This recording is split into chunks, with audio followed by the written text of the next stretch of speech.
आज जो कक्षा 10 का सेकेंडरी एग्जामिनेशन 2024 का जो पेपर हुआ है उसके आंसर की मैं आपके सामने प्रेजेंट कर रहा हूँ। इस पूरे सेक्शन ए में पूरे पैसेज को पढ़ने के बाद जो मैंने उत्तर डिफाइन किए हैं अपनी तरफ से वो अकॉर्डिंग टू माय व्यू उनके आंसर ये होंगे। पहला प्रश्न, 3 goals for India are freedom, independence, economic development, all of above. ये तीनों ऑप्शन सही हैं। Who has the 3 goals to achieved for India? Dr. APJ Abdul Kalam. What will help Indian to get respect for other countries? Economic development इसका सही answer है। Who is responsible for the development of India? Indians की भारत देश की विकास का जो उत्तरदायित्व है वो किस पे? भारतीय लोगों पे ही है। Choose the similar word of flowing from the passage. Power of sight का जो सिनोनिम होता है वो होता है विजन। चूज द ऑब्जेक्ट में विलोम शब्द बताता था किसका? हिंडर। हिंडर का मतलब होता है बाधा पहुंचाना और कंट्रीब्यूट का अर्थ होता है योगदान देना। जो 2 नंबर पैसेज था इसको अच्छी तरह से मैंने रीड कर लिया है, उसके जो आंसर है वो आपके सामने मैं प्रेजेंट कर रहा हूँ। इसके 2 प्रश्न बताने लायक हैं। Right the similar word of the following from passage. Wishing, wishing का जो आया था सिमिलर वर्ड वो था ग्रीटिंग। विशिंग का हो जाएगा greeting. Next, right the object word of the following passage. Stopped, stop का मतलब होता है रोकना और इसका होगा स्टार्टेड। यहाँ पैसेज में मैंने देखा था कि जो ये स्टॉप्ड है इसका होगा स्टार्टेड। सही उत्तर निकल के आएगा इसका स्टार्टेड, ये रहा स्टार्टेड। उसके बाद बच्चों जो लेटर था उस पर भी हमने चर्चा कर रखी थी। इजी सा पेपर है आज का, इनकी कॉन्ग्रेचुलेशन लेटर लिखना था। यूनियन इज स्ट्रेंथ कहानी आई थी और रेबिट और टोर्टोस वाली आई थी। जो लेख है वो एक तो सेविंग वाटर का है, एक एनुअल फंक्शन का। आपने जो किया होगा अच्छा ही किया होगा। चलिए ग्रामर सेक्शन को हल करते हैं। Fill in the blanks with appropriate form of the verb given in the text. पहला प्रश्न है The train reached the station before I reached there. तो देखो बच्चों बिफोर से 2 सेंटेंस को जोड़ा गया है। इधर वर्ब की सेकंड फॉर्म है तो इधर आएगा हैड प्लस वर्ब की थर्ड फॉर्म, उत्तर हो जाएगा had reached. My mother always गोड इन मॉर्निंग, तो ऑलवेज है तो प्रेजेंट इंडिफिनिट टेंस हो गया, वर्शिप्स हो जाएगा वर्शिप्स। एस लगाना तो मात्र। ही at this destination by now, तो ये बाई नाउ है वो हैज अराइव्ड आएगा इसमें। आई लर्न इंग्लिश सिंस, यानी कि सिंस और फॉर के बाद टाइम लिया है तो हैव बीन लर्निंग आंसर आएगा। Rewrite the following sentence changing them into indirect speech. Indirect speech दिया हमको इनडायरेक्ट में चेंज करना है तो ये साधारण वाक्य तो अपन लिखेंगे द टीचर सेड टू का हो जाएगा टोल्ड और द स्टूडेंट का द स्टूडेंट ही रहेगा। और साधारण वाक्य तो अपन कंजक्शन लगाएंगे दैट यू का हो जाएगा। था ही said to me did you read newspaper before going to school, तो चलिए प्रश्नवाचक वाक्य है। ही सेड टू का हो जाएगा आस्क्ड और मी का मी रहेगा। प्रश्नवाचक वाक्य कंजक्शन लगेगा इफ और ये प्रश्नवाचक वाक्य का हमें साधारण वाक्य बनाना पड़ेगा। तो ये देखिए कौन सा टेंस है, पास्ट इंडेफिनिट है तो साधारण वाक्य बनेगा पास्ट परफेक्ट का। तो यू को मी के अनुसार चेंज करूँगा मैं, आई आएगा।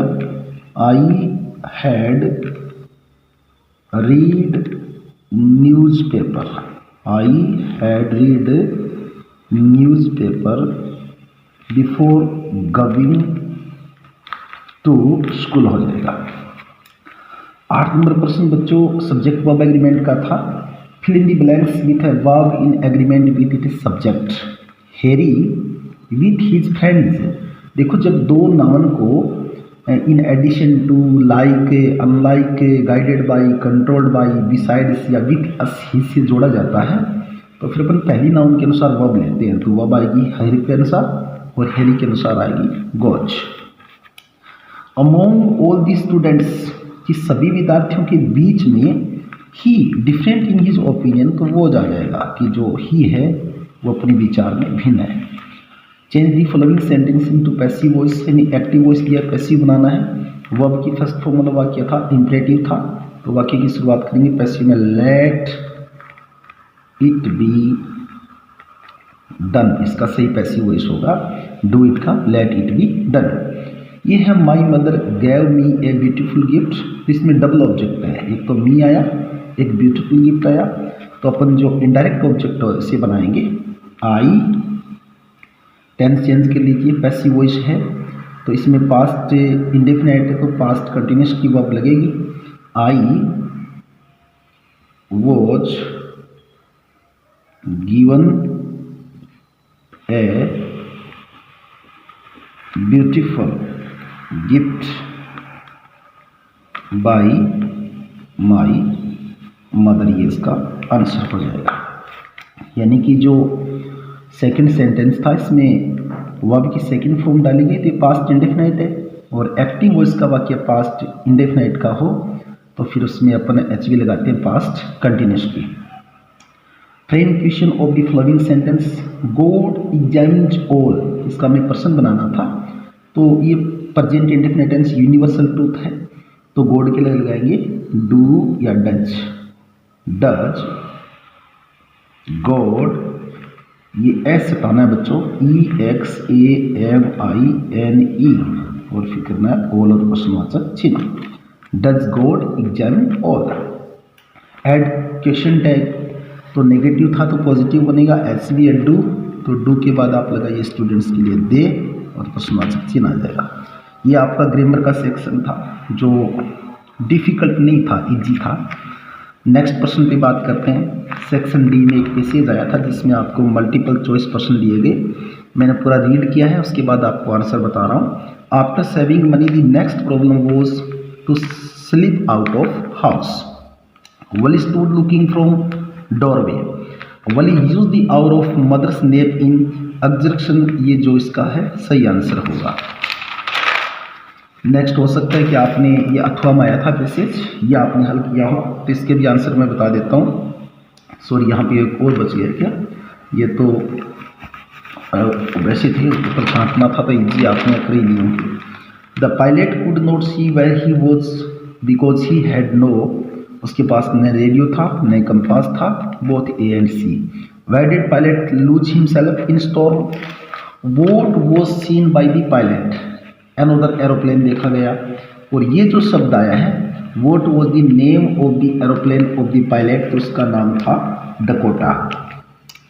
What is the similar word of the following from passage. Sufficient होता है पर्याप्त, और बच्चों एनफ होता है पर्याप्त, यहाँ इसका आंसर है एनफ। ये आपके प्रश्न आए थे जिनके बारे में हमने चर्चा की थी, ज़्यादा हार्ड नहीं थे, इजी नहीं थे।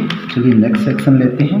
लास्ट में आपको जो चूज द करेक्ट आंसर की 4-5 प्रश्न पूछेगा उनको बता देता हूँ। हु वॉज सेक्रेटेरिएट ओजबल था। How old was Anil 25 year था। What was the name of the dog that Mrs Pomfrey had, जिसके पास उसका कुत्ता था, उसका नाम था ट्रिकी। तो ये था बच्चों आज का पेपर जो ज़्यादा हार्ड नहीं था, मैं इसको 100 कहूँगा, न ज़्यादा इजी था न ज़्यादा हार्ड था। पढ़ने वाले बच्चों के लिए तो बहुत बढ़िया था, और जो बच्चे नहीं पढ़े उनके लिए इसमें कुछ मुश्किलें भी पैदा की होंगी। ये जो आंसर है मैंने अपने पॉइंट ऑफ व्यू से जारी किए हैं, यानी कि जैसा मेरे को लगा कि इसका आंसर ये होना चाहिए वो मैंने आपके सामने प्रेजेंट किया है। जय हिंद, जय भारत।